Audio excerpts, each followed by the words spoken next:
حضرت سیدنا ابو بکر شیرازی رحمۃ اللہ تعالی علیہ سے منقول ہے کہ میں مکہ مکرمہ سے واپسی پر میں کئی دن عراق کے غیر آباد ویران جنگلوں میں پھرتا رہا۔ مجھے کوئی شخص نظر نہ آیا جس کی رفاقت اختیار کرتا۔ کافی دنوں بعد مجھے ایک خیمہ نظر آیا جسے دیکھ کر لگ رہا تھا کہ جیسے جانوروں کے بالوں سے بنایا گیا ہو۔ میں خیمے کے قریب گیا تو دیکھا کہ وہ ایک خستہ حال پرانا مکان تھا جسے کپڑے سے ڈھانپ دیا گیا تھا۔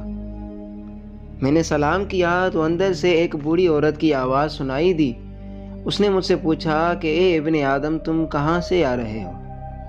میں نے جواب میں کہا کہ میں مکہ معظمہ سے آ رہا ہوں۔ اس نے پوچھا کہاں کا ارادہ ہے؟ میں نے کہا شام جا رہا ہوں۔ اس بوڑھی عورت نے میرا جواب سن کر مجھ سے کہا کہ میں تیرے جیسے انسانوں کو جھوٹا اور غلط دعویٰ کرنے والا دیکھ رہی ہوں۔ کیا تو ایسا نہ کر سکتا تھا کہ ایک کنواں سنبھال لیتا اور اس میں بیٹھ کر عبادت و ریاضت کرتا یہاں تک کہ تجھے پیغام اجل آ پہنچتا؟ اے شخص، تو یہی سوچ رہا ہے نا کہ یہ بڑھیا اس بیاباں جنگل میں ایک ٹوٹے پھوٹے مکان میں رہتی ہے، یہ کھاتی کہاں سے ہوگی؟ میں خاموش رہا۔ اس نے پوچھا کیا تمہیں قرآن یاد ہے؟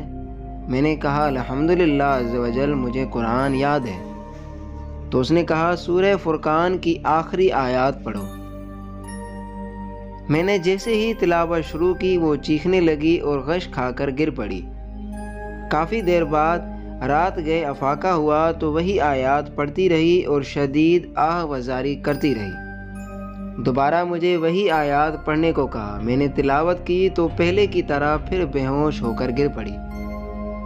جب کافی دیر تک ہوش نہ آیا تو میں بہت پریشان ہو گیا اور سوچنے لگا کہ کیسے معلوم کیا جائے کہ یہ بے ہوش ہے یا انتقال کر گئی ہے۔ اسے وہیں چھوڑ کر میں ایک سمت چل دیا۔ تقریباً کچھ آگے چلنے کے بعد مجھے عرابیوں کی ایک وادی نظر آئی۔ جب میں وہاں پہنچا تو ایک لونڈی اور دو نوجوان میرے پاس آئے۔ ان میں سے ایک نے مجھ سے پوچھا اے مسافر، کیا تو جنگل میں موجود گھر کی طرف سے آ رہا ہے؟ میں نے کہا ہاں۔ تو انہوں نے پوچھا کیا تو نے وہاں قرآن کی تلاوت کی تھی؟ میں نے کہا ہاں۔ نوجوان نے کہا رب کعبہ کی قسم تو نے اس بڑھیا کو قتل کر دیا۔ پھر ہم اس گھر کی طرف آئے تو لونڈی نے بڑھیا کو دیکھا تو وہ اس دار فانی سے کوچ کر چکی تھی۔ مجھے نوجوان کے اندازے نے تعجب میں ڈال دیا۔ میں حیران تھا کہ اس نے کیسے جانا کہ قرآن سن کر اس بڑھیا کا انتقال ہو جائے گا۔